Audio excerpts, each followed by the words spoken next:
Good morning students, it is video number 5 part 3 chapter periodic classification of element class 10th। और आज हम discuss करेंगे कि कैसे अगर हमें एक एलिमेंट का एटॉमिक नंबर पता हो तो हम उसकी पोजीशन को कैसे पता कर सकते हैं पीरियोडिक टेबल के अंदर। मॉडर्न पीरियोडिक टेबल के अंदर पोजीशन का मतलब है कि वो कौन सी रो में है, कौन से पीरियड में है और कौन से ग्रुप में होता है।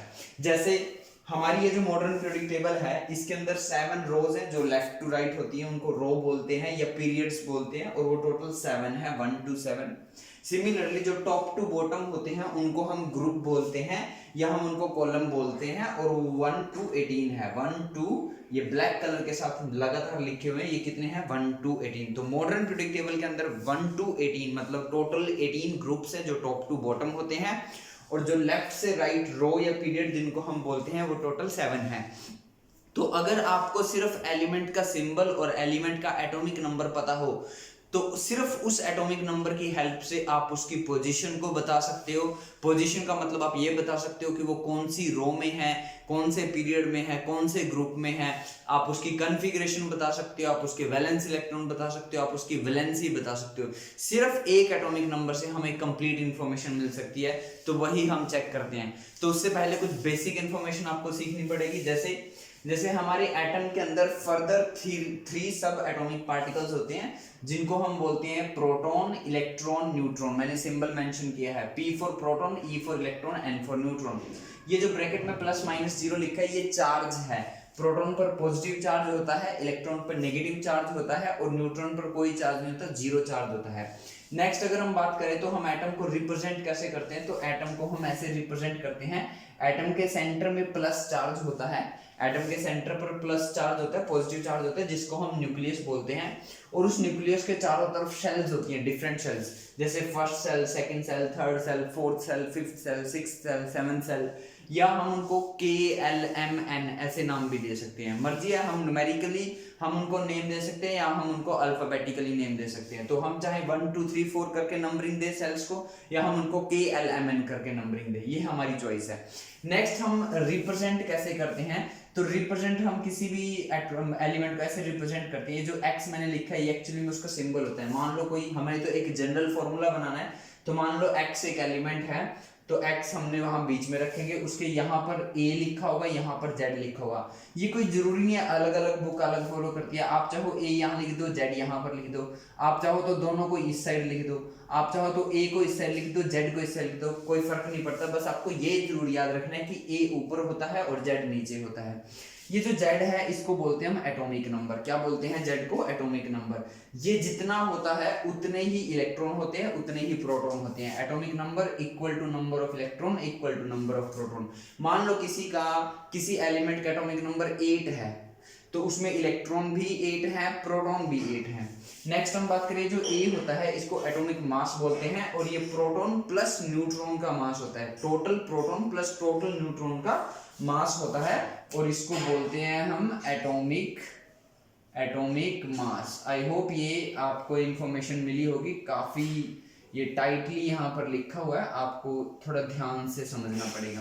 क्लियर? मैंने आपको बताया ये सिंबल है, ये एटॉमिक नंबर है। जितना एटॉमिक नंबर होता है उतने ही नंबर ऑफ इलेक्ट्रॉन होते हैं, उतने ही नंबर ऑफ प्रोटॉन होते हैं।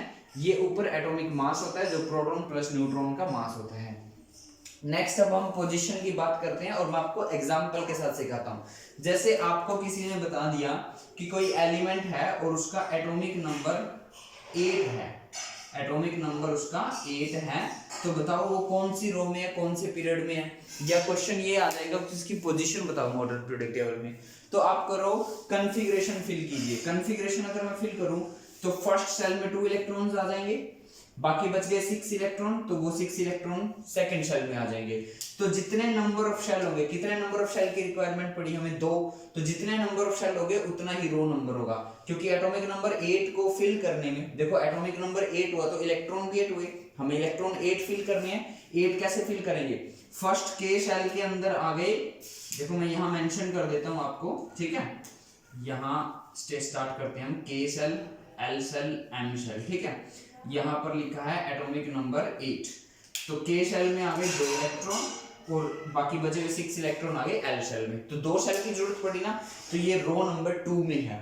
तो देख लो आप एटॉमिक नंबर 8 जो है, एटॉमिक नंबर 8 जो है देखो फर्स्ट रो सेकंड रो में आया ना, देखो आया सेकंड रो में। अब हम इसका ग्रुप नंबर कैसे पता करेंगे? ग्रुप नंबर पता चलता है इसके वैलेंस इलेक्ट्रॉन से। वैलेंस इलेक्ट्रॉन होते हैं the number of electron present in the outermost shell, सबसे बाहर वाली सेल में जितने इलेक्ट्रॉन होते हैं। तो इसकी बाहर वाली सेल में 6 इलेक्ट्रॉन है, क्लियर। तो इसका ग्रुप नंबर पता चलेगा 10 + 6 कर दीजिए, 10 प्लस वैलेंस इलेक्ट्रॉन कर दो तो क्या आ जाएगा 10 + 6 16। तो देखो ऑक्सीजन 16 ग्रुप में ही है, एटॉमिक नंबर 8 वाला ग्रुप नंबर 16 में है और रो नंबर या पीरियड नंबर सेकंड में है। तो समझ में आया होगा। तो इससे इसका हमें क्या पता चल गया, नंबर ऑफ रो भी पता चल गया और इसका ग्रुप नंबर भी पता चल गया। नेक्स्ट अगर हम एग्जांपल ले, जैसे हमने एटॉमिक नंबर ले लिया 20, तो मैं इसकी कॉन्फ़िगरेशन अगर फिल करता हूं, इलेक्ट्रॉन फिल करता हूं, तो फर्स्ट सेल में 2 इलेक्ट्रॉन आ जाएंगे, सेकंड सेल में 8 इलेक्ट्रॉन आ जाएंगे, उससे नेक्स्ट में 8 इलेक्ट्रॉन आ जाएंगे, फिर 2 इलेक्ट्रॉन आ जाएंगे, ठीक है। और इसके बाद आएगा n। तो कितने नंबर ऑफ शेल की जरूरत पड़ी? 1 2 3 4 4 नंबर ऑफ शेल।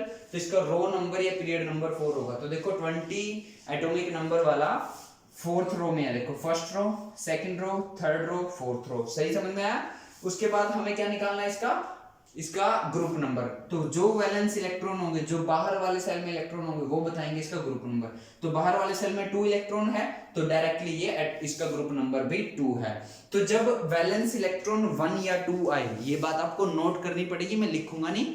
जब वैलेंस इलेक्ट्रॉन का नंबर 1 हो या 2 हो तो फिर तो डायरेक्ट वही ग्रुप नंबर है। जैसे वैलेंस इलेक्ट्रॉन 1 हुआ तो ग्रुप नंबर 1, वैलेंस इलेक्ट्रॉन 2 हुए तो ग्रुप नंबर 2। बट अगर वैलेंस इलेक्ट्रॉन आते हैं 3 तो ग्रुप नंबर हो जाएगा 10 + 3 13। अगर वैलेंस इलेक्ट्रॉन आए 4 तो ग्रुप नंबर हो जाएगा 10 + 4 14। अगर वैलेंस इलेक्ट्रॉन हुए 5 तो ग्रुप नंबर हो जाएगा 10 + 5 = 15। अगर वैलेंस इलेक्ट्रॉन हुए 6 तो ग्रुप नंबर हो जाएगा 10 + 6 16। अगर वैलेंस इलेक्ट्रॉन हुए 7 तो ग्रुप नंबर हो जाएगा 10 + 7 17। और अगर वैलेंस इलेक्ट्रॉन हुए 8 तो ग्रुप नंबर हो जाएगा 10 + 8 18। एक दो एग्जांपल हम और ट्राई करते हैं। जैसे आपके पास हम एटॉमिक नंबर ले लेते हैं 18। जैसे हमने एटॉमिक नंबर ले लिया, एटॉमिक नंबर हमने ले लिया 18। तो मैं अगर 18 को फिल करता हूं तो आएगा 2 8 8 2 8 8। तो कितने सेल की जरूरत पड़ी हमें? 3 shell, 1 2 3 shell. First shell K, second shell L, third shell M। तो 3 सेल है तो इसका रो नंबर पीरियड नंबर 3 होगा। तो देखो 18 वाला, ये देखो 18 वाला first row, second row, third row में आया। अब ग्रुप नंबर कैसे निकलेगा? जितने वैलेंस इलेक्ट्रॉन होते हैं। वैलेंस इलेक्ट्रॉन कितने? 8। तो मैंने क्या बताया था 8 का कैसे निकलेगा? 10 + 8 18। तो देखो है ग्रुप नंबर 18 में। बात समझ में आ रही है। नेक्स्ट अगर हम बात करें, जैसे अगर मैं कोई और लूं, जैसे हम ले लें 15 ले लें, एटॉमिक नंबर 15। तो एटॉमिक नंबर 15 को कैसे फिल करेंगे? 2 8 5। तो कितने सेल की जरूरत पड़ी? 3 सेल। 3 सेल की जरूरत पड़ी तो पीरियड नंबर हो गया 3, ग्रुप नंबर 5 है, 10 + 5 15। तो देखो ग्रुप नंबर 15 में है और पीरियड नंबर 3 में है। तो ऐसे आप किसी का भी निकाल सकते हो। जैसे एटॉमिक नंबर ले लिया हमने 19, तो ये आएगा 2 8 8 1। तो कितने सेल की जरूरत पड़ी? 4 सेल की जरूरत पड़ी। 4 सेल की अगर हमें जरूरत पड़ी तो इसका पीरियड नंबर हो गया 4, पीरियड नंबर हो गया 4। और इसका ग्रुप नंबर, अब क्योंकि नंबर वैलेंस इलेक्ट्रॉन 1 है तो डायरेक्टली फर्स्ट ग्रुप। तो देखो 19 है फर्स्ट ग्रुप में और 1 2 3 4th पीरियड में। क्लियर। तो ये मैंने यहां लिखा भी है। तो रिजल्ट हमारा क्या आया? रिजल्ट ये आया कि जितने नंबर ऑफ शेल होंगे उतना ही रो नंबर होगा या पीरियड नंबर होगा। जितने वैलेंस इलेक्ट्रॉन होंगे वो ग्रुप नंबर डिसाइड करेंगे।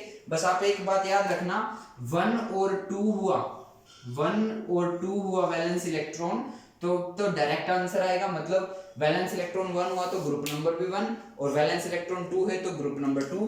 बट अगर 3 4 5 6 7 8 आंसर आए, वैलेंस इलेक्ट्रॉन अगर इनमें से कुछ हो, 3 से लेके 8 के बीच में हो, तो ग्रुप नंबर फिर 10 प्लस करके आएगा। 10 + 3 13, 10 + 4 14, 10 + 5 16।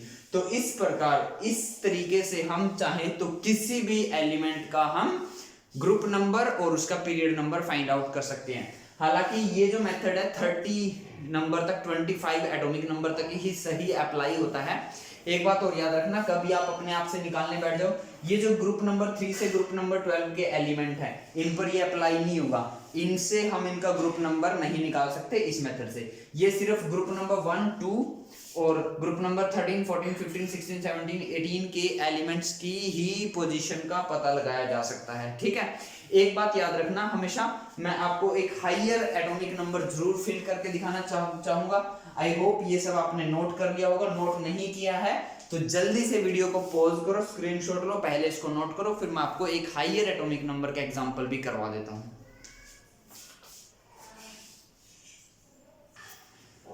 अब हम एक हायर एटॉमिक नंबर को भी टेस्ट कर लेते हैं। जैसे हमने एटॉमिक नंबर ले लिया यहाँ पर 34, तो देखो जब मैं 34 को फिल करूंगा तो पहले सेल में 2 इलेक्ट्रॉन, सेकंड सेल में 8 इलेक्ट्रॉन, थर्ड सेल में 8 इलेक्ट्रॉन। अब एक नया रूल सीख लीजिए, कभी भी फोर्थ सेल में 8 से ज्यादा इलेक्ट्रॉन नहीं आ सकते। मैक्सिमम 8 इलेक्ट्रॉन आ सकते हैं फोर्थ सेल में। अब देखो 8 और 8 16 और 2 18 हो गए, 34 टोटल फिल करने थे, 34 में से 18 फिल हो गए, बच गए कितने 16, तो लास्ट के 16 इसमें ऐड करने पड़ेंगे। बट क्योंकि रूल क्या है कि फोर्थ सेल में 8 इलेक्ट्रॉन से ज्यादा नहीं आएंगे, तो यहाँ क्या करना है 16 को फर्दर डिवाइड करेंगे हम दोबारा, इस 16 को दोबारा ब्रेक करेंगे। तो इस 16 को दोबारा ब्रेक करेंगे तो क्या आएगा 2 8 6, देखो 8 8 और 2 10 और 6 16, समझ में आया। तो फोर्थ सेल में 8 से ज्यादा इलेक्ट्रॉन नहीं आएंगे। अगर 8 से ज्यादा इलेक्ट्रॉन फिल करने पड़ते हैं तो हम उसको दोबारा ब्रेक करना स्टार्ट कर देंगे।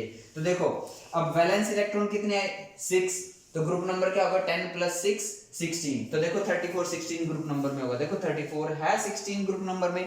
अब हम इसका निकालते हैं पीरियड नंबर। पीरियड नंबर कैसे पता चलेगा 1 2 3 और एक ये 4, तो पीरियड नंबर इसका कितना होगा 4। तो देखो 34 है पीरियड नंबर 4 में, देखो है पीरियड नंबर 4 में। अब हम निकालते हैं 54, तो 54 को अगर मैं फिल करूंगा तो आएगा 2 8 8। अब थर्ड सेल में कितने, फोर्थ सेल में कितने बच गए 36, 36 8 से बड़ा होगा तो दोबारा ब्रेक करेंगे, दोबारा से ब्रेक किया तो 36 का ब्रेक कैसे होगा 2 8 8, फिर से फोर्थ सेल में पहुंच गए, फोर्थ सेल में कितने बच्चे हैं 18। अब ये फिर से 8 से ज्यादा नंबर हुआ, फिर इसको फर्दर ब्रेक करेंगे 2 8 8, अब जाके खत्म हुआ। ग्रुप नंबर कैसे पता चलेगा, जितने बैलेंस इलेक्ट्रॉन है, बैलेंस इलेक्ट्रॉन कितने हैं 8, 10 + 8 18, तो ग्रुप नंबर हुआ 54 का 18। तो देखो 54 का ग्रुप नंबर क्या है 18। अब निकालते हैं पीरियड नंबर। पीरियड नंबर आएगा 1 2 3, ये फोर्थ सेल, ये फिफ्थ सेल, तो फिफ्थ सेल में मिलेगा, देखो ये फिफ्थ पीरियड में ये हमें मिलेगा 54, ये मिल गया। तो समझ में आया बात कैसे। तो क्या है रूल, ये बात याद रखना, फोर्थ सेल में अगर 8 से ज्यादा इलेक्ट्रॉन आए, 8 तक आए तो कोई प्रॉब्लम नहीं है, 8 से ज्यादा आए तो दोबारा ब्रेक करना शुरू कर देना। तो आई होप ये आपको समझ में आया होगा। जल्दी से वीडियो को पॉज करो, स्क्रीनशॉट लो, कॉपी में नोट करो। Thank you.